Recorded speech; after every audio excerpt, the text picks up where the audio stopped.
എല്ലാവർക്കും tech P S സിയുടെ പുതിയൊരു വീഡിയോയിലേക്ക് സ്വാഗതം. ഇന്ന് നമ്മൾ കുറച്ച് പ്രീവിയസ് ക്വസ്റ്റ്യൻ പേപ്പേഴ്സ് ഡിസ്കസ് ചെയ്യാം. First question, the true nerve of hearing which is a portion of auditory nerve? A abducens, b cochlear nerve, C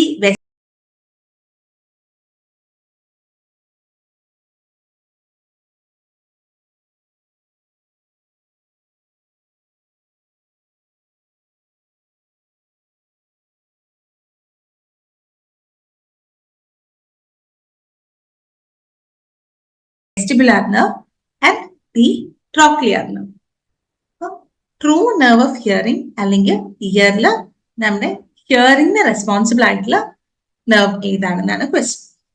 നമുക്ക് ഇയറിന്റെ സ്ട്രക്ചർ നോക്കുകയാണെങ്കിൽ നമുക്കറിയാം ഇന്നർ ഇയറിലാണ് ഹിയറിംഗിന് കറസ്പോണ്ടിങ് ആയിട്ടുള്ള ഓർഗൻ ഇരിക്കുന്നത്. ഇന്നർ ഇയറിൽ കോക്ലിയ ഉണ്ട്, സെമി സർക്കുലർ കനാൽസ് ഉണ്ട്. അതിൽ കോക്ലിയ എന്ന് പറഞ്ഞ പോർഷനാണ് നമ്മുടെ ഹിയറിംഗിന് റെസ്പോൺസിബിൾ ആയിട്ടുള്ളത്. എന്നാൽ സെമി സർക്കുലർ കനാൽസ് ബാക്കി ബോഡിയുടെ ബാലൻസ്, ഐ മൂവ്മെന്റ്സ് അങ്ങനത്തെ കാര്യങ്ങളൊക്കെ കൺട്രോൾ ചെയ്യുന്നതാണ്. സോ പേര് വെച്ച് നോക്കുമ്പോൾ ഹിയറിംഗിനുള്ള ഓർഗൻ കോക്ലിയ, കോക്ലിയക്ക് സപ്ലൈ ചെയ്യുന്ന nerve cochlear nerve. Answer, correct answer is B. നമ്മുടെ ഇയറിലേക്ക് സപ്ലൈ ചെയ്യുന്ന ക്രേനിയൽ നെർവ് എന്ന് പറയുന്ന 8th ക്രേനിയൽ നെർവ് അല്ലെങ്കിൽ വെസ്റ്റിബുലോ കോക്ലിയർ നെർവ് ആണ്. ഈ നെർവിന് രണ്ട് പോർഷൻസ് ഉണ്ട്, വെസ്റ്റിബുലാർ നെർവ് ഉണ്ട്, കോക്ലിയർ നെർവ് ഉണ്ട്. ഇത് രണ്ടും കമ്പൈൻ ചെയ്തിട്ടാണ് ഒരു സിംഗിൾ ക്രേനിയൽ നെർവ് ആയിട്ട് എമർജ് ചെയ്യുന്നത്. അതിൽ വെസ്റ്റിബുലാർ നെർവ് എന്ന് പറയുന്ന കോമ്പണന്റ് മെയിൻലി ഈ സെമി സർക്കുലർ കനാൽസിന് സപ്ലൈ ചെയ്യും. അതുവഴി ബോഡിയുടെ പോസ്ചറും മൂവ്മെന്റ്സും ഒക്കെ കൺട്രോൾ ചെയ്യും. എന്നാൽ കോക്ലിയർ നെർവ് ആണ് കോക്ലിയക്ക് സപ്ലൈ ചെയ്യുന്നതും അതുവഴി ഹിയറിംഗിനെ എഫക്ട് ചെയ്യുന്നതും. Next, average life span of an RBC. RBC എന്ന് പറഞ്ഞു കഴിഞ്ഞാൽ it is A red blood cell. Options ഉള്ളത് 130 days, 7 to 14 days, 120 days and 30 days. ഇതിൽ നോക്കുകയാണെങ്കിൽ right option is C, 120 days. So 120 days ആണ് ഒരു ആവറേജ് റെഡ് ബ്ലഡ് സെല്ലിന്റെ life span എന്ന് പറയുന്നത്. ലൈഫ് സ്പാൻ എക്സ്റ്റെൻസ് ഫ്രം ഈ എറിത്രോപോയസിസ് സ്റ്റാർട്ട് ചെയ്യുന്ന പ്രോസസ് അല്ലെങ്കിൽ ഒരു സ്റ്റെം സെല്ലിൽ നിന്നാണ് റെഡ് ബ്ലഡ് സെൽ ഉണ്ടായി വരുന്നത്. സ്റ്റെം സെല്ല് തൊട്ട് സ്റ്റാർട്ട് ചെയ്തിട്ട് അത് മെച്യൂർ റെഡ് ബ്ലഡ് സെല്ലായി പിന്നീട് സെനസെൻസ് അല്ലെങ്കിൽ ഏജിങ് പ്രോസസ്സ് നടന്ന് അതിന്റെ സ്പ്ലീൻ പോലെയുള്ള ഓർഗൻസിനെ ഡിസ്ട്രക്ട് ചെയ്യുന്ന വരെയുള്ള ഒരു ആവറേജ് ഡ്യൂറേഷൻ ആണ് 120 days എന്ന് പറയുന്നത്. നമ്മൾ പലപ്പോഴും കേട്ടിട്ടുണ്ടാവും HbA1c എന്ന് പറഞ്ഞ ഷുഗർ ടെസ്റ്റ് ചെയ്യുന്നത്. ഇതും ഈ RBCയുടെ ലൈഫ് സ്പാൻ വെച്ചിട്ടാണ്. ഏകദേശം ഒരു 3 മാസത്തെ ഷുഗർ കൺട്രോൾ നമുക്ക് അറിയാൻ പറ്റും. അതായത് റെഡ് ബ്ലഡ് സെല്ലിനകത്തിരിക്കുന്ന ഹീമോഗ്ലോബിനായിട്ട് ഒരിക്കൽ ബൈൻഡ് ആയി കഴിഞ്ഞാൽ ഷുഗർ അതേപോലെ തന്നെ ഇരിക്കും. സോ ആ ഒരു ഡ്യൂറേഷൻ 3 months ഏകദേശം എത്ര ഷുഗർ ലെവൽ ബ്ലഡിൽ ഉണ്ടായിരുന്നു എന്നുള്ളത് അളക്കാനും നമുക്ക് ഈ ഒരു RBCയുടെ ലൈഫ് സ്പാൻ കൊണ്ടുള്ളൊരു യൂസ് ആണ്. സോ 120 days ആണ് ഒരു നോർമൽ റെഡ് ബ്ലഡ് സെല്ലിന്റെ ലൈഫ് സ്പാൻ എന്ന് പറയുന്നത്. The organ in which the gray matter can be seen in the form of letter H. So നമുക്കറിയാം ബ്രെയിൻ ആൻഡ് സ്പൈനൽ കോർഡില് ഗ്രേ മാറ്റർ ഉണ്ട്, white matter ഉണ്ട്. അതിൽ ഏത് ഓർഗനിലാണ് ഗ്രേ മാറ്റർ H എന്ന അക്ഷരത്തിന് സിമിലർ ആയിട്ട് ഇരിക്കുന്നത്? ഏത് ഓർഗന്റെ ക്രോസ് സെക്ഷൻ അല്ലെങ്കിൽ കട്ട് സെക്ഷനിലാണ് H ഷേപ്പിൽ കാണാവുന്നത്? Options a spinal cord, b cerebrum, c medulla oblongata and d cerebellum. Correct answer എന്ന് പറഞ്ഞാൽ it is a spinal cord. Spinal കോർഡിലാണ് ഇന്ന് ഗ്രേ മാറ്റർ H ഷേപ്പിലായിട്ട് അറേഞ്ച് ആയിരിക്കുന്നത്. This is a cross section of spinal cord. ഇതിൽ നോക്കുകയാണെങ്കിൽ നടുക്ക് darker ഷെയ്ഡിൽ കാണുന്നതാണ് ഗ്രേ മാറ്റർ, പുറത്തിരിക്കുന്നതാണ് white matter. Inner grey matter resembles the shape of letter H. Grey മാറ്ററിൽ നിന്നാണ് നെർവ് ഫൈബേഴ്സ് അറൈസ് ചെയ്യുന്നത്. ഒരു വെൻട്രൽ റൂട്ട് ഉണ്ട് നെർവിന്, അതേപോലെ തന്നെ ഡോർസൽ റൂട്ട് ഉണ്ട്. ഇതാണൊരു structure of a spinal nerve. Next question, the hormone that stimulates the formation of spermatozoa in testes of males. Options are A. Luteinizing hormone, B. prolactin, C.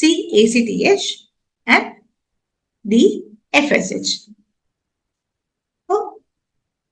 Spermatozoa അല്ലെങ്കിൽ mail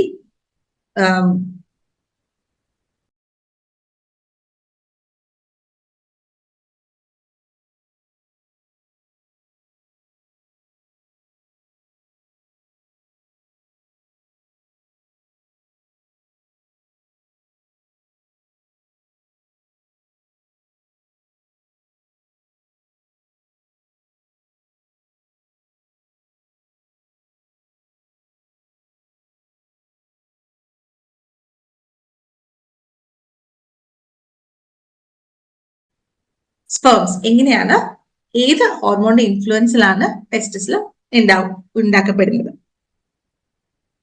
so നമുക്കറിയാം സ്പെർമറ്റോജെനസിസ് എന്ന് പറയുന്ന പ്രോസസ്സിനെ support ചെയ്യുന്നത്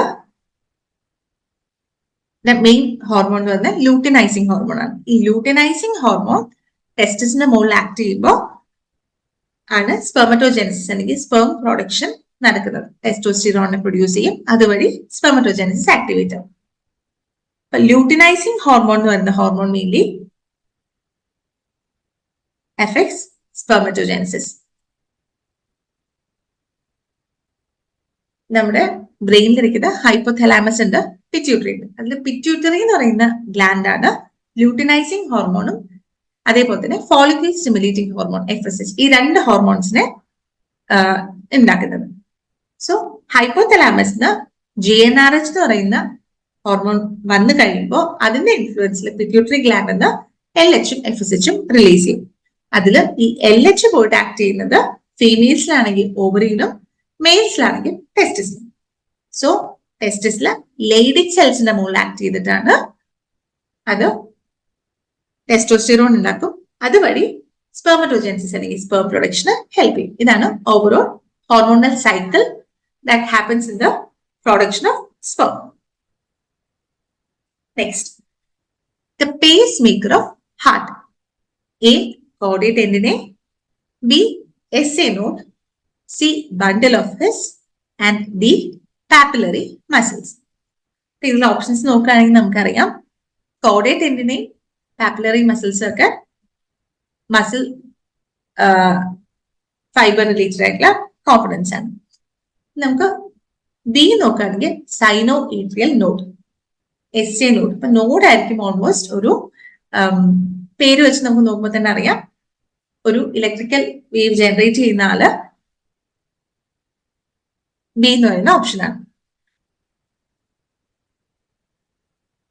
so the correct answer is b, sino atrial node. Sino atrial നോഡിനെയാണ് നമ്മൾ pacemaker of heart എന്ന് പറയുന്നത്.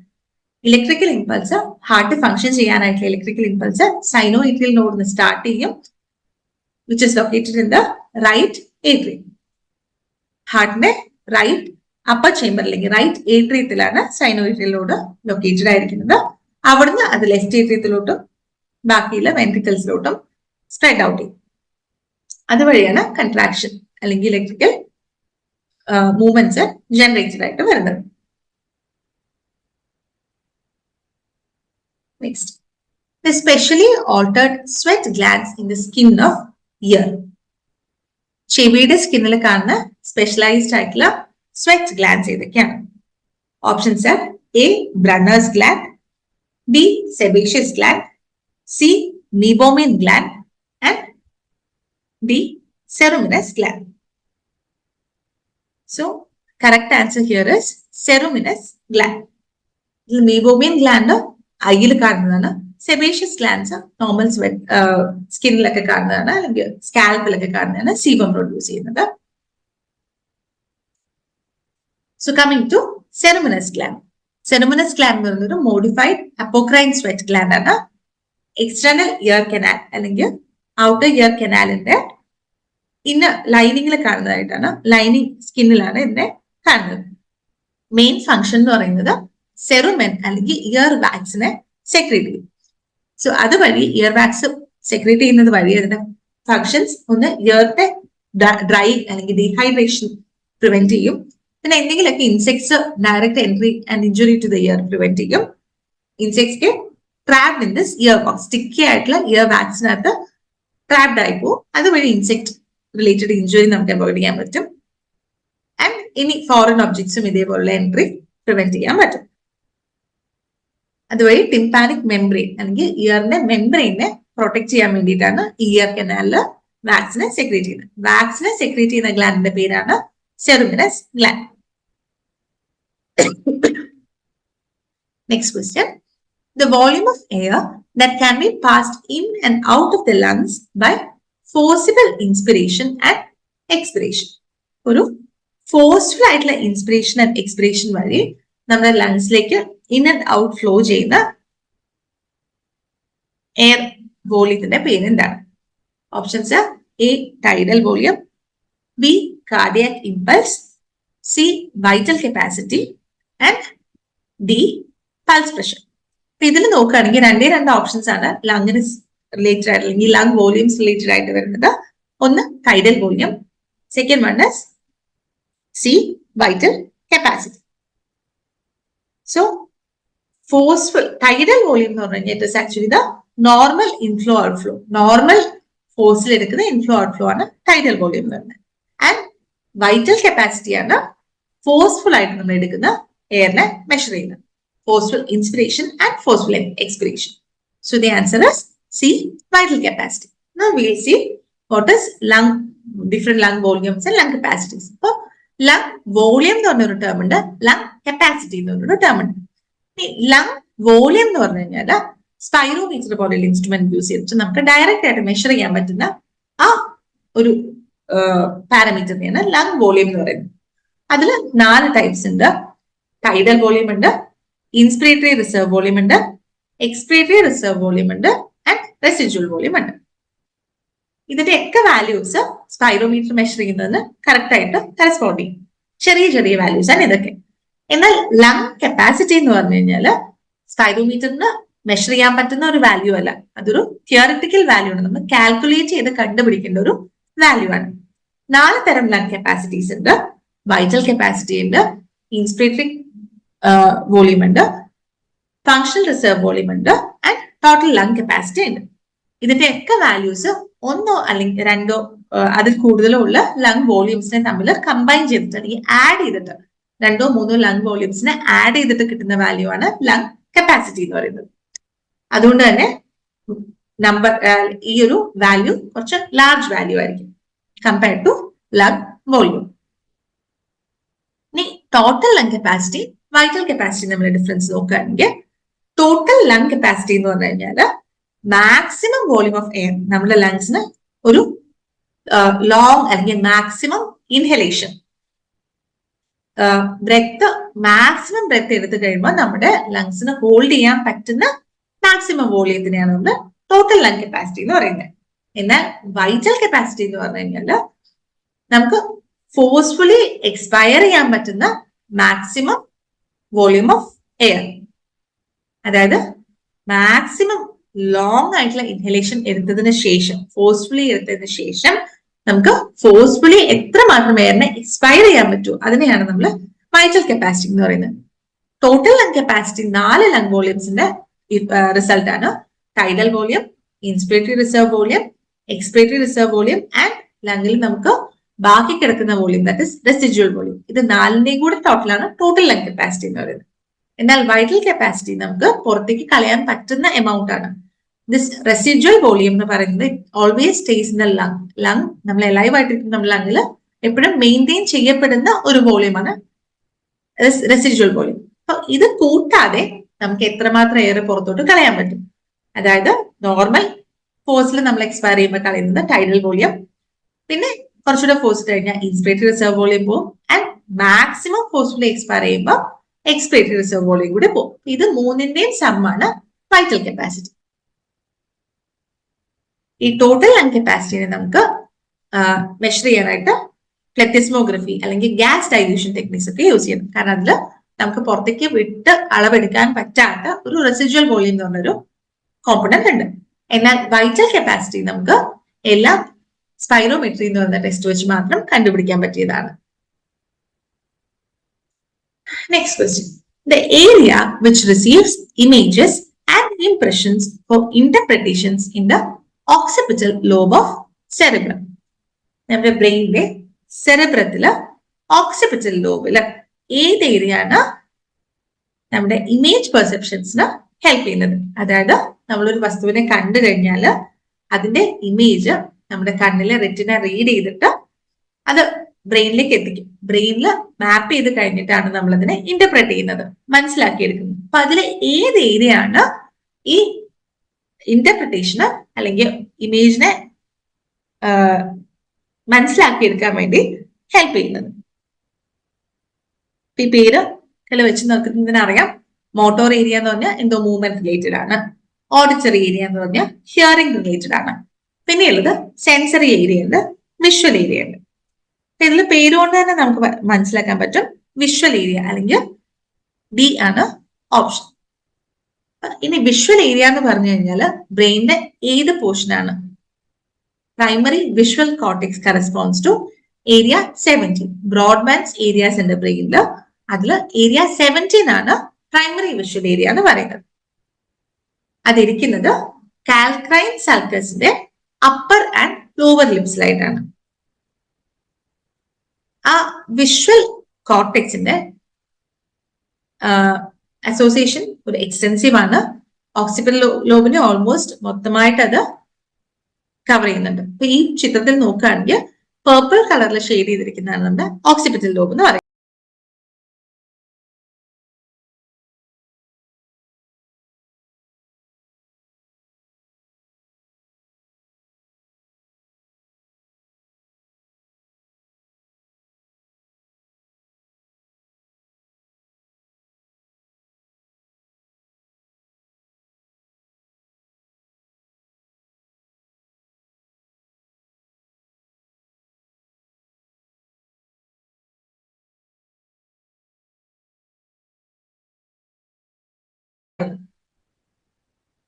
Occipital ലോബിന്റെ മൊത്തമായിട്ടും അതേപോലെ അടുത്തിരിക്കുന്ന posterior part of parietal lobe, ബ്രെയിനിന്റെ പറൈറ്റൽ ലോബിന്റെ ഒരു ബാക്ക് സൈഡ് പോസ്റ്റീരിയർ പാർട്ടിനെ അത് ഇൻവോൾവ് ചെയ്യുന്നുണ്ട്. ഈ വിഷ്വൽ കോർട്ടെക്സ് അല്ലെങ്കിൽ വിഷ്വൽ ഏരിയയുടെ മെയിൻ ഫംഗ്ഷൻ എന്ന് പറഞ്ഞു കഴിഞ്ഞാൽ നമ്മൾ എന്ത് ഒബ്ജക്റ്റിനെയാണോ കണ്ടത് അത് നമ്മുടെ ഐസ് നമുക്ക് വേണ്ട രീതിയിൽ ഇമേജിനെ എടുത്തിട്ട് ബ്രെയിനിലേക്ക് സെൻസേഷൻ എത്തിച്ചു കൊടുത്തിട്ടുണ്ട്. ആ സെൻസേഷനെ ഇന്റർപ്രറ്റ് ചെയ്യാനും അതുവഴി ഇമേജ് എന്താണെന്ന് അല്ലെങ്കിൽ ഒബ്ജക്റ്റ് എന്താണെന്ന് ഐഡന്റിഫൈ ചെയ്യാനും അതിന്റെ കളർ മനസ്സിലാക്കുക, അതിന്റെ ഡെപ്ത് മനസ്സിലാക്കുക, അത് മൂവിങ് ആണോ, അങ്ങനെയുള്ള കാര്യങ്ങളൊക്കെ complete analysis of the object അതാണ് വിഷ്വൽ കോർട്ടെക്സ് വിഷ്വൽ ഏരിയ ചെയ്യുന്നത്. Next question, the insensible water loss which is a simple diffusion of water through skin. Water loss നമ്മുടെ സ്കിന്നിൽ കൂടെ നടക്കുന്ന ഇൻസെൻസിബിൾ, നമുക്ക് കാൽക്കുലേറ്റ് ചെയ്യാൻ പറ്റാത്ത അല്ലെങ്കിൽ അറിയപ്പെടാൻ പറ്റാത്ത ഒരു വാട്ടർ ലോസ്. ഇപ്പോൾ യൂറിനേറ്റ് ചെയ്യുന്നൊക്കെ നമ്മൾ അറിഞ്ഞുകൊണ്ട് നഷ്ടപ്പെടുന്ന ഒരു വാട്ടർ ലോസ് ആണ്. അപ്പൊ സ്കിന്നിലൂടെ ഇൻസെൻസിബിൾ ആയിട്ടുണ്ടാവുന്ന വാട്ടർ ലോസിന് നമ്മൾ എന്ത് പേര് വിളിക്കും? Options are A perspiration, B sweat, C sebum, D one of these. So, correct answer is perspiration. Okay. So, sensible water, നമ്മുടെ ബോഡിയിൽ നിന്ന് വാട്ടർ ലോസ് ആവുന്നത് സെൻസിബിൾ വാട്ടർ ലോസ് ഉണ്ട്, ഇൻസെൻസിബിൾ വാട്ടർ ലോസ് ഉണ്ട്. സെൻസിബിൾ വാട്ടർ ലോസ് ഞാൻ നേരത്തെ പറഞ്ഞ പോലെ നമുക്ക് ഈസിലി കണ്ടുപിടിക്കാൻ പറ്റുന്നത്. അത് നമുക്കറിയാം എങ്ങനെയൊക്കെയാണ് വാട്ടർ ലോസ് ആവുന്നത്. നമ്മൾ വെള്ളം കുടിച്ചു കഴിയുമ്പോൾ യൂറിനിൽ കൂടെ പോവാം, സ്റ്റൂളിൽ കൂടെ പോവാം, അല്ലെങ്കിൽ ബോഡി ഫ്ലൂയിഡ്സിലേക്കായിട്ട് പോവാം. അങ്ങനെയുള്ള ഔട്ട്പുട്ടിനെയൊക്കെ നമ്മൾ കാൽക്കുലേറ്റ് ചെയ്യുന്നതാണ് സെൻസിബിൾ വാട്ടർ ലോസ് എന്ന് പറയുന്നത്. എന്നാൽ ഇൻസെൻസിബിൾ വാട്ടർ ലോസിനെ നമുക്ക് ഡയറക്റ്റ് ആയിട്ട് മെഷർ ചെയ്യാൻ പറ്റാത്ത, നമ്മുടെ റെസ്പിറേറ്ററി ട്രാക്റ്റിൽ കൂടെ പോകുന്നത്, അല്ലെങ്കിൽ സ്കിന്ന് ഇവാപറേറ്റ് ആയി പോകുന്നത്, പിന്നെ നമ്മുടെ ഇമ്മച്വർ സ്കിന്നിൽ കൂടെയൊക്കെ നഷ്ടപ്പെടുന്നത്, അല്ലെങ്കിൽ ഫീവർ, റേഡിയന്റ് വാർമേഴ്സ്, ഫോട്ടോതെറാപ്പി, ഇങ്ങനെയുള്ള കണ്ടീഷൻസ് ഒക്കെ നമ്മൾ എക്സ്പോഷർ വരുമ്പോൾ വാർമർ യൂസ് ചെയ്യുന്ന കണ്ടീഷൻസ്, കുട്ടികളൊക്കെ ആണെങ്കിൽ നമുക്കറിയാം പല കണ്ടീഷൻസിലും വാർമറിനകത്ത് ടെമ്പറേച്ചർ മെയിൻറ്റെയിൻ ചെയ്യാൻ വേണ്ടി വെക്കാം, അല്ലെങ്കിൽ ചിലപ്പോൾ ഇൻക്രീസ്ഡ് ബൈലുള്ള കണ്ടീഷൻസ് ആവാം. അപ്പൊ അങ്ങനെയുള്ള പല ട്രീറ്റ്മെന്റ്സ് എടുക്കുന്ന സമയത്തും അങ്ങനെ നമുക്ക് കാൽക്കുലേറ്റ് ചെയ്യാൻ പറ്റാത്ത ലോസ് ഉണ്ടാവും. അപ്പൊ ഈ കണ്ടീഷൻസ് ഒക്കെ വാട്ടർ ലോസ് കൂട്ടുന്നതാണ്. എന്നാൽ വാട്ടർ ലോസ് കുറയ്ക്കുന്നത് മെച്യൂർ സ്കിൻ അല്ലെങ്കിൽ തിക് മെച്യൂർ സ്കിൻ ആണ്. സറൗണ്ടിങ് ഹ്യൂമിഡിറ്റി ഉണ്ടെങ്കിൽ, ഹീറ്റ് ഷീൽഡ്സ് ഉണ്ടെങ്കിലൊക്കെ water loss it will be less. So these are the two types of water loss, sensible and insensible. Next, a person with blood group A can receive blood of the following blood groups. Options are B and AB, A and AB, then B and O, D, A and O. നമുക്കറിയാം 4 തരത്തിലുള്ള blood groups ഉണ്ട്. A blood group ഉണ്ട്, B blood group ഉണ്ട്, A B blood group ഉണ്ട്, O blood group ഉണ്ട്. ഇത്രയാണ് A B O blood grouping സിസ്റ്റത്തിലെ 4 types of blood groups. അതിൽ തന്നെ നമ്മൾ എങ്ങനെയാണ് ഈ 4 ടൈപ്പായിട്ട് ഡിവൈഡ് ചെയ്തിരിക്കുന്നത്? നമ്മുടെ ബ്ലഡ് സെൽ അല്ലെങ്കിൽ എറിത്രോസൈറ്റ് ഓർ ആർ ബി സിയുടെ മുകളിൽ ഇരിക്കുന്ന ആന്റിജൻ ഏതാണെന്നും ഡിപ്പെൻഡ് ചെയ്തിട്ടാണ് നമ്മൾ ബ്ലഡ് ഗ്രൂപ്പ്സ് ഡിവൈഡ് ചെയ്തിരിക്കുന്നത്. അപ്പൊ എ ബ്ലഡ് ഗ്രൂപ്പ് ആണെങ്കിൽ ആ ബ്ലഡ് സെല്ലിന്റെ മുകളിൽ ഇരിക്കുന്ന ആന്റിജൻ എ ആന്റിജൻ ആയിരിക്കും. ബി ബ്ലഡ് ഗ്രൂപ്പ് ആണെങ്കിൽ ബി ആന്റിജൻ ആയിരിക്കും. എ ബി ആണെങ്കിൽ it will have both A and B antigen. ഇനി ഒ ബ്ലഡ് ഗ്രൂപ്പ് ആണെങ്കിൽ ഒരു രീതിയിലുള്ള ആന്റിജനും ഉണ്ടാവുന്നില്ല. അതുകൊണ്ട് തന്നെ ഏത് ആന്റിജൻ ആണോ ബോഡിയിലുള്ളത് അതിന്റെ ആ പേഴ്സന്റെ ബ്ലഡ് പ്ലാസ്മയിൽ ഉണ്ടാവുന്ന അതിന് എഗെയിൻസ്റ്റ് ആയിട്ടുള്ള ആന്റിബോഡീസ് ആയിരിക്കും. ഏതാണോ ആന്റിജൻ അതിന്റെ ഓപ്പോസിറ്റ് ആന്റിജന്റെ എഗെയിൻസ്റ്റ് ആയിട്ടുള്ള. ഇപ്പൊ എ ബ്ലഡ് ഗ്രൂപ്പ് ആണെങ്കിൽ അവരുടെ പ്ലാസ്മയിൽ ഉണ്ടാവുക ആന്റി ബി ആന്റിബോഡീസ് ആയിരിക്കും. ബി ബ്ലഡ് ഗ്രൂപ്പ് ആണെങ്കിൽ നമുക്കറിയാം ബി ആന്റിജൻ ഉണ്ടാവും, സെല്ലില് പ്ലാസ്മയിൽ ഉണ്ടാവുക ആന്റി എ ആന്റിബോഡി ആയിരിക്കും. ഇനി എ ബി ബ്ലഡ് ഗ്രൂപ്പ് ആണെങ്കിൽ നമുക്കറിയാം ബ്ലഡിൽ 2 ആന്റിജൻ ഉണ്ട്, അപ്പൊ ഒരു ആന്റിബോഡിയും ഉണ്ടാവുന്നില്ല. ഒ ബ്ലഡ് ഗ്രൂപ്പ് ആണെങ്കിൽ ആന്റി എ ആന്റിബോഡി ഉണ്ടാവും, ആന്റി ബി ആന്റിബോഡി ഉണ്ടാവും. അതായത് 2 ആന്റിജനും ബ്ലഡിൽ ഇല്ലെങ്കിൽ കൂടിയും ബ്ലഡിലെ പ്ലാസ്മയിൽ രണ്ടിനും എഗെയിൻസ്റ്റ് ആയിട്ടുള്ള ആന്റിബോഡീസ് ഉണ്ടാവും.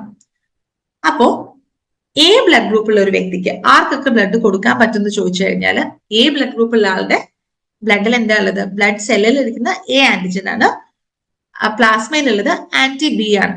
അപ്പൊ ബി ഉള്ള ഒരാൾക്ക് നമുക്ക് ഡൊണേറ്റ് ചെയ്യാൻ പറ്റില്ല, കാരണം ആന്റി ബി ആന്റിബോഡി ഉണ്ട്. ബി ബ്ലഡ് ഗ്രൂപ്പുള്ള ഒരാൾക്ക് കൊടുത്തു കഴിഞ്ഞാൽ അയാളുടെ ബ്ലഡ് സെല്ലിലെ ബി ആന്റിജനും ഈ കൊടുക്കുന്ന എ ബ്ലഡ് ഗ്രൂപ്പിലെ ആന്റി ബി ആന്റിബോഡി നമ്മൾ റിയാക്ട് ചെയ്യും. അവർക്ക് കൊടുക്കാൻ പറ്റിയത് ഒന്നെങ്കിൽ സെയിം ബ്ലഡ് ഗ്രൂപ്പ് എ ആന്റിജനുള്ള എ ബ്ലഡ് ഗ്രൂപ്പിന് കൊടുക്കാം, അല്ലെങ്കിൽ 2 ആന്റിജനുള്ള എന്നാൽ 2 ആന്റിബോഡീസും ലാക്ക് ചെയ്യുന്ന ഒരു ബ്ലഡ് ഗ്രൂപ്പ് എ ബിയിലേക്ക് കൊടുക്കാം. കുറച്ചുകൂടെ ഡീറ്റെയിൽ ആയിട്ട് പറയുകയാണെങ്കിൽ എ ബ്ലഡ് ഗ്രൂപ്പുള്ള ആളുടെ രക്തത്തില് ആന്റി ബി ആന്റിബോഡീസ് ആയിരിക്കും ഉണ്ടാവും. So he can donate to type A and type AB. ഇനി ആരെടുത്ത് റിസീവ് ചെയ്യാൻ പറ്റും എന്ന് ചോദിച്ചു കഴിഞ്ഞാൽ ടൈപ്പ് എ ബ്ലഡ് ഗ്രൂപ്പ് ആണ്, ബ്ലഡ് പ്ലാസ്മയിൽ ഉള്ളത് ആന്റി ബി ആന്റിബോഡിയാണ്. അപ്പൊ ഒരിക്കലും ബി ബ്ലഡ് ഗ്രൂപ്പിലുള്ള ആളെന്ന് വാങ്ങിക്കാൻ പറ്റില്ല, കാരണം റിയാക്ഷൻ ഉണ്ടാവും. ടൈപ്പ് എന്ന് തന്നെ വാങ്ങിക്കാം, അതും അല്ലെങ്കിൽ ഒരു ആന്റിജനും ബ്ലഡിൽ ഇല്ലാത്ത ആളെടുത്ത് വാങ്ങിക്കാം, ഒ ബ്ലഡ് ഗ്രൂപ്പ് നിന്ന് വാങ്ങിക്കാം. ഇതിന്റെ ലോജിക്ക് ഇത്രയേ ഉള്ളൂ.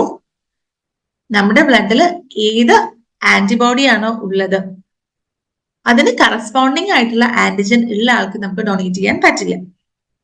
ഇപ്പം എ ആണെങ്കിൽ ബിക്ക് ഡൊണേറ്റ് ചെയ്യാൻ പറ്റില്ല, ബി ആണെങ്കിൽ എക്ക് ഡൊണേറ്റ് ചെയ്യാൻ പറ്റില്ല. ഇനി എ ബി ആണെങ്കിൽ ആകെ എ ബിക്ക് മാത്രമേ ഡൊണേറ്റ് ചെയ്യാൻ പറ്റുള്ളൂ, കാരണം എ ബി ബ്ലഡ് ഗ്രൂപ്പിൽ ആന്റിബോഡി ഒന്നുമില്ല, പക്ഷെ 2 ആന്റിജനും ഉണ്ട്. അതുകൊണ്ട് തന്നെ അവര് ഒരു എ ബ്ലഡ് ഗ്രൂപ്പുള്ള ആൾക്കോ അല്ലെങ്കിൽ ബി ബ്ലഡ് ഗ്രൂപ്പുള്ള ആൾക്കോ കൊടുത്തു കഴിഞ്ഞാൽ അവരുടെ പ്ലാസ്മയിൽ ഒന്നെങ്കിൽ എ ആന്റിബോഡി ഉണ്ടാവും അല്ലെങ്കിൽ ബി ആന്റിബോഡി ഉണ്ടാവും. 2 ആണെങ്കിലും ഈ റിസീവ് ചെയ്യുന്ന ബ്ലഡുമായിട്ട് റിയാക്ട് ചെയ്യും. അപ്പോ എ ബി ബ്ലഡ് ഗ്രൂപ്പിന് മാത്രമേ ഡൊണേറ്റ് ചെയ്യാൻ പറ്റുള്ളൂ. യൂണിവേഴ്സൽ ഡോണർ എന്ന് പറയുന്ന ആർക്ക് വേണമെങ്കിലും ബ്ലഡ് ഡൊണേറ്റ് ചെയ്യാൻ പറ്റുന്ന ബ്ലഡ് ഗ്രൂപ്പാണ് ഒ. ആൻഡ് യൂണിവേഴ്സിറ്റി നമുക്ക്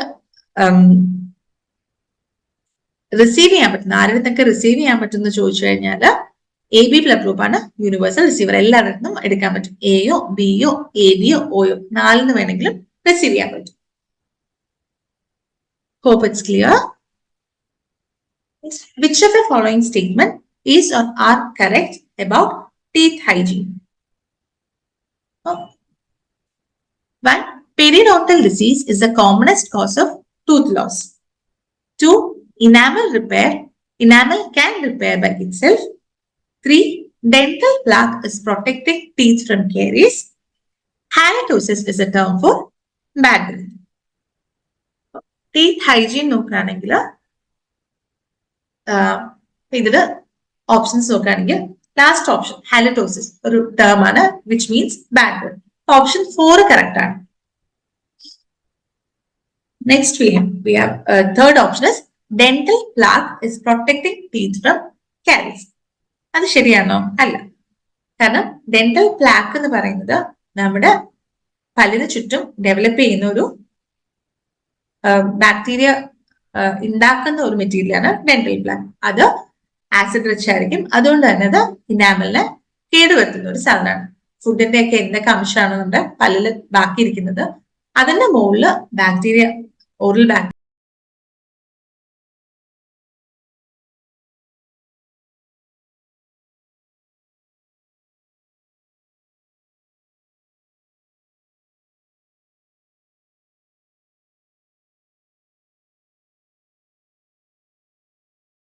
ആക്ട് ചെയ്തിട്ട് പ്രൊഡ്യൂസ് ചെയ്യുന്ന ഒരു ഹാർംഫുൾ സബ്സ്റ്റൻസ് ആണ് ഡെന്റൽ പ്ലാക്ക്. ഒരു ബയോഫിലിം പോലെ ഇരിക്കും. So it will definitely cause damage to enamel. അതുവഴി ടൂത്ത് ഡീക്കേക്കും കാരണമാകാൻ പറ്റും. ഇനി ഇനാമലിന് റിപ്പയർ ചെയ്യാൻ പറ്റുമെന്ന് വെച്ച് കഴിഞ്ഞാൽ യെസ്, ടു ആൻ എക്സ്റ്റെന്റ് ഇനാമലിന് റിപ്പയർ ചെയ്യാൻ പറ്റും പ്രശ്നങ്ങൾ. ഫോർ എക്സാമ്പിൾ നമ്മുടെ സലൈവയുടെ സപ്പോർട്ട് കൂടെ അല്ലെങ്കിൽ ടൂത്ത് പേസ്റ്റിലൊക്കെ കൊടുക്കുന്ന ഫ്ലൂറൈഡിന്റെ ഹെൽപ്പ് വെച്ചിട്ട് ചെറിയ ഡാമേജ് ഒക്കെ ആണെങ്കിൽ ഒരു ലിമിറ്റ് വരെ ഇനാമലിന് റിപ്പയർ ആവാൻ പറ്റും. ബട്ട് സിവിയർ ഡാമേജ് ആണെങ്കിൽ it cannot be done. Decay process നല്ലോണം കണ്ടിന്യൂ ആയിട്ട് നല്ലോണം മിനറൽസ് ഒക്കെ പോയി കഴിഞ്ഞാൽ ഇനാമൽ റിപ്പയർ ചെയ്യാൻ പറ്റില്ല. Then other first option is periodontal disease is the commonest cause of tooth loss.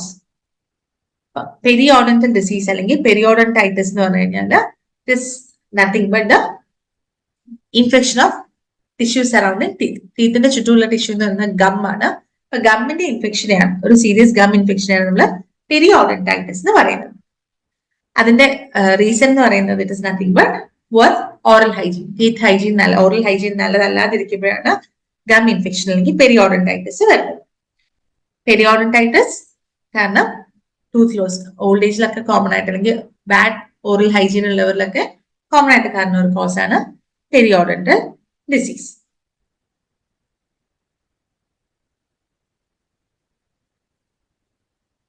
So from these the options B is right, only 1 and 4.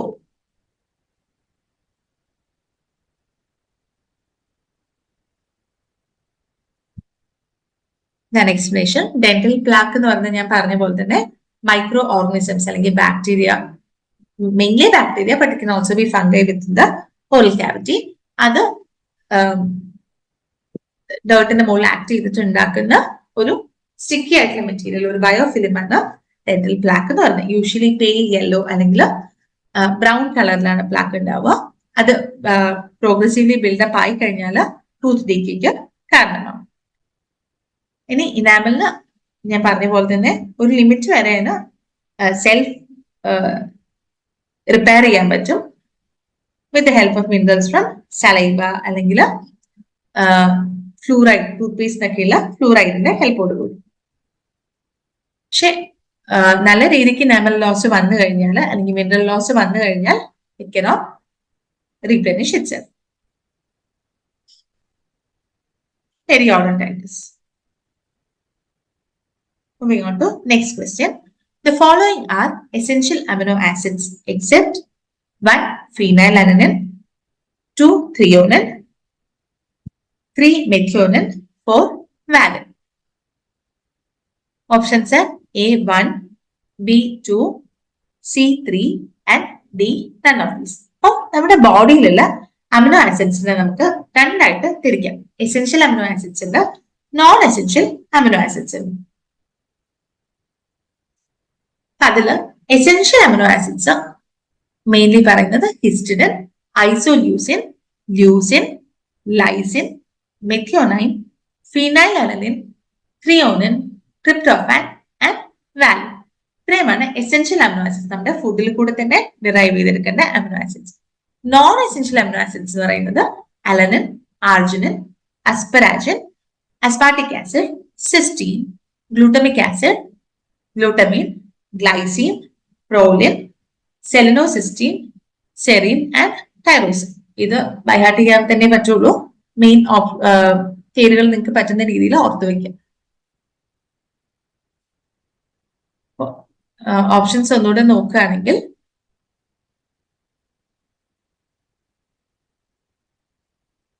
ഫിനൈലലനിൻ, threonine, മെഥിയോനൈൻ and വാലിൻ. ഇതിൽ നാലും തന്നെ എസെൻഷ്യൽ അമിനോ ആസിഡ്സ് ആണ്.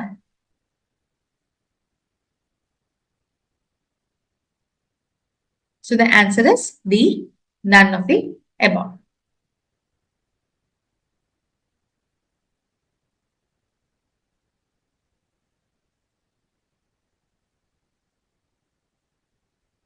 Next question. Which of the following statements is or are wrong about vitamins? First option, vitamin B1 അല്ലെങ്കിൽ thiamine deficiency results in beriberi. 2, vitamin B2 or riboflavin deficiency results in pellagra. 3, vitamin B12 deficiency results in pernicious anemia. And 4, vitamin C or ascorbic acid is essential for wound healing. Options are A, only 1, only 2, C, only 3, and D, none of the above. Mainly പറയുകയാണെങ്കിൽ vitamin B1 അല്ലെങ്കിൽ thiamine. These are the main vitamins. B1 or thiamine leads to loss of B1 or absence leads to beriberi അല്ലെങ്കിൽ peripheral nerve damage. Vitamin A നമുക്കറിയാം mainly അത് I vision അല്ലെങ്കിൽ growth അങ്ങനെയുള്ള കാര്യങ്ങൾക്കൊക്കെയാണ് help ചെയ്യുന്നത്. Function എന്ന് പറയുന്നത് അതിന്റെ ഡെഫിഷ്യൻസി ഉണ്ടെങ്കിൽ നൈറ്റ് ബ്ലൈൻഡ്നെസ് അല്ലെങ്കിൽ drying in the eyes, xerophthalmia, പിന്നെ സ്കിന്നിന്റെ തിക്കനിങ് ഓർ കെരട്ടനൈസേഷൻ, ഇത്രയൊക്കെയാണ് ഡെഫിഷ്യൻസി കാരണം ഉണ്ടാവും. സോഴ്സസ് പറയുന്നത് liver oil, fish, carrot, milk, spinach, green leafy vegetables ഒക്കെ, fruits like papaya and mango and main sources. Vitamin b നേരത്തെ ഡിസ്കസ് ചെയ്തു. വൈറ്റമിൻ B2 എന്ന് പറഞ്ഞു കഴിഞ്ഞാൽ soybean, green vegetable, yeast, egg white, milk, liver, kidney, ഇതൊക്കെയാണ് vitamin B2 അല്ലെങ്കിൽ റൈബോഫ്ലാവിന്റെ sources എന്ന് പറയുന്നത്. റൈബോഫ്ലാവിന്റെ ഫംഗ്ഷൻ എന്ന് പറഞ്ഞു കഴിഞ്ഞാൽ ഫ്ലാവിൻ മോണോന്യൂക്ലിയോടൈഡ് FMന്റെ കോ എൻസൈമായിട്ട് ആക്ട് ചെയ്യും പല റെഡോക്സ് റിയാക്ഷൻസിലും. അതിന്റെ ലോസ് ഉണ്ടെങ്കിൽ നമ്മുടെ കോർണർ ഓഫ് മൗത്ത് അല്ലെങ്കിൽ ലിപ്സിലൊക്കെ അൾസറേഷൻസ് അല്ലെങ്കിൽ ലീഷൻസ് കാണാം. അതിനെയാണ് കീലോസിസ് എന്ന് പറയുന്നത്. നെക്സ്റ്റ് വൈറ്റമിൻ B3 അല്ലെങ്കിൽ നിയാസിന്റെ ഡെഫിഷ്യൻസി വന്നു കഴിഞ്ഞാൽ കാണുന്നതാണ് പെലാഗ്ര അല്ലെങ്കിൽ സൺലൈറ്റ് ഓർ ലൈറ്റ് സെൻസിറ്റീവ് ആയിട്ടുള്ള dermatitis or skin inflammation pellagra. Vitamin B3 main ആയിട്ട് സീരിയൽസില് അല്ലെങ്കിൽ ഗ്രീൻ ലീഫി വെജിറ്റബിൾസില്, ലിവർ, കിഡ്നി ഒക്കെ സോഴ്സ് ആയിട്ട് കാണാം. ദെൻ വൈറ്റമിൻ B5 അല്ലെങ്കിൽ പാൻറ്റോഥീനിക് ആസിഡ്, അത് മെയിൻ ആയിട്ടും എഗ്ഗില്, അവക്കാഡോ, മഷ്റൂം, സൺഫ്ലവർ ഓയിലൊക്കെയാണ് കാണുക. അതില്ലെങ്കിൽ ഗ്രോത്ത്, ബോഡിയുടെ ഗ്രോത്തിനെ എഫക്ട് ചെയ്യും, ഇൻഅഡിക്വേറ്റ് ഗ്രോത്ത് ആവും. ദെൻ വൈറ്റമിൻ B6 അല്ലെങ്കിൽ തൈറോഡോക്സിൻ. തൈറോഡോക്സിന്റെ ആബ്സൻസിൽ ഉണ്ടാവുന്നത് കൺവൾഷൻസ് അല്ലെങ്കിൽ ഫിറ്റ്സ് വരാൻ പറ്റും. അത് മെയിൻ ആയിട്ടും കാണുന്ന meat, cereals, milk, whole grains, ഇതൊക്കെയാണ് സോഴ്സസ്. വൈറ്റമിൻ B7 അല്ലെങ്കിൽ ബയോട്ടിൻ. ബയോട്ടിൻ ആണ് നമ്മുടെ ഹെയർ, ഇപ്പൊ നമ്മൾ ഹെയർ ഗമ്മീസ് ഒക്കെ ഉണ്ടല്ലേ, ബയോട്ടിൻ ഗമ്മീസ്. ഇപ്പൊ ഹെയറിന്റെ ഗ്രോത്തിന് മെയിൻ ആയിട്ട് ഹെൽപ്പ് ചെയ്യുന്ന സാധനം ബയോട്ടിൻ ആണ്. അത് ഈ പറഞ്ഞ പോലെ animal source, liver, kidney, milk, egg yoke ഒക്കെയാണ് മെയിൻ സോഴ്സ്. വെജിറ്റബിൾസിലും ഗ്രെയിൻസിലും ഒരു എമൗണ്ട് വരെ കാണാം. അതിന്റെ ലോസ് ഉണ്ടെങ്കിൽ നമുക്ക് ഉണ്ടാവുന്ന ഹെയർ ലോസ് ഉണ്ടാവാം, മസിൽ പെയിൻ ഉണ്ടാവാം and depression. Then vitamin B9 അല്ലെങ്കിൽ ഫോളിക് ആസിഡ്. ഫോളിക് ആസിഡ് ആണ് മെയിൻലി ബ്ലഡ് സെല്ലിന്റെ മെച്ചുറേഷന് ഹെൽപ്പ് ചെയ്യുന്നത്. അതുകൊണ്ട് തന്നെ ബ്ലഡ് സെൽ മെച്ചുറേഷൻ എഫക്റ്റ് ആയി കഴിഞ്ഞാൽ മെഗലോബ്ലാസ്റ്റിക് അനീമിയ എന്ന് പറഞ്ഞ കണ്ടീഷൻ വരാൻ പറ്റും. സോ B9 അല്ലെങ്കിൽ ഫോളിക് ആസിഡ് മെയിൻ ആയിട്ട് കാണുന്നത് egg, meat, beetroot, leafy vegetables, cereals, yeast അങ്ങനത്തെയൊക്കെയാണ്. So coming to the options, here നമ്മുടെ ക്വസ്റ്റ്യൻ എന്തായിരുന്നു? The following statement is wrong about the vitamins. B1 നമ്മൾ പറഞ്ഞു തൈമിൻ ഡെഫിഷ്യൻസി കൊണ്ട് ബെറി ഉണ്ടാവും. പിന്നെ സെക്കൻഡ് ഓപ്ഷൻ റോങ് ആണ്. B2 അല്ലെങ്കിൽ റൈബോഫ്ലാവിൻ ഡെഫിഷ്യൻസി കൊണ്ടല്ല പെലാഗ്ര ഉണ്ടാവുന്നത്. It is cheilosis. Pellagra is because of B3 അല്ലെങ്കിൽ niacin deficiency. Then B12 deficiency leads to pernicious anemia. That's a correct answer. Correct option. And vitamin C deficiency അല്ലെങ്കിൽ ascorbic acid deficiency അല്ലെങ്കിൽ wound healing നടക്കില്ല. Healing repair ഒക്കെയാണ് vitamin സിന്റെ function. അപ്പൊ ഇതിൽ തെറ്റായിട്ടുള്ള statement ആകെ സെക്കൻഡ് സ്റ്റേറ്റ്മെന്റ് ആണ്, അഥവാ vitamin B2 deficiency results in chelosis ആണ് correct answer. So the option is B, only 2 is wrong. Then, which of the following tests are used to assess the quality of pasteurized milk?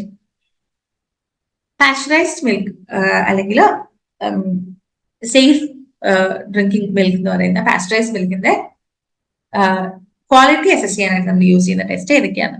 1. Phosphatase test, 2. Standard plate count, 3. Schick test, and 4. Coliform count. So pasteurisation, pasteurised മിൽക്കിന്റെ bacteriological എക്സാമിനേഷന് വേണ്ടി നമ്മൾ use ചെയ്യുന്നതാണ് alkaline phosphatase test or phosphatase test of milk. Alkaline phosphatase എന്ന് പറയുന്ന enzyme normally മിൽക്കിൽ കാണുന്ന ഒരു എൻസൈമാണ്. അത് ഹയർ ടെമ്പറേച്ചറിൽ നമ്മൾ പാസ്ചറൈസേഷൻ പോലുള്ള പ്രോസസ്സ് ചെയ്യുന്ന സമയത്ത് അത് ഡിസ്ട്രക്റ്റഡ് ആയി പോകും, മിൽക്കിൽ നിന്ന് നഷ്ടമായി പോകും. So alkaline phosphatase test milk correct ആയിട്ട് പാസ്ചറൈസ്ഡ് ആണോ അല്ലയോ എന്ന് നമ്മൾ കണ്ടുപിടിക്കാനായിട്ട് ഹെൽപ്പ് ചെയ്യുന്ന ഒരു ടെസ്റ്റ് ആണ്. കറക്റ്റ്ലി പാസ്ചറൈസ്ഡ് അത്രയും ഹൈ ടെമ്പറേച്ചറിൽ പോയിട്ടുണ്ടെങ്കിൽ ഒബ്വിയസ്ലി ആൽക്കലൈൻ ഫോസ്ഫറ്റേസ് ഡിസ്ട്രോയിഡ് ആയി. So it is based on the principle that alkaline phosphatase enzyme in raw milk, pasteurised ആവാത്ത മിൽക്കിലുള്ള ആൽക്കലൈൻ ഫോസ്ഫറ്റേസ് എൻസൈം ഫീനോളിനെ ലിബറേറ്റ് ചെയ്യും from disodium paranitrophenyl phosphate. Disodium paranitrophenyl phosphate എന്ന് പറഞ്ഞ കെമിക്കലിനകത്ത് if you put alkaline phosphatase അതിൽ നിന്ന് phenol ഉണ്ടാവും, ആൻഡ് അത് വഴി ഒരു യെല്ലോ കളർ കോംപ്ലക്സ് ഉണ്ടാവും. So if you get this yellow color in milk, it indicates there is a presence of alkaline phosphatase enzyme. അതുകൊണ്ടാണ് ഫിനോൾ കോമ്പൗണ്ട് ഫോം ആവുന്നത്, yellow colour create ആവുന്നത്. അപ്പോൾ യെല്ലോ കളർ പോസിറ്റീവ് ആണെങ്കിൽ indicates positive alkaline phosphatase test, or it says that pasteurization is not done adequately. So intensity of yellow color കൂടുതലാണെങ്കിൽ എൻസൈമിന്റെ presence അല്ലെങ്കിൽ activity കൂടുതലാണ് എന്നാണ്, അല്ലെങ്കിൽ milk is not well pasteurized എന്ന് മനസ്സിലാക്കാൻ പറ്റും. So here the option is 1. Phosphatase test.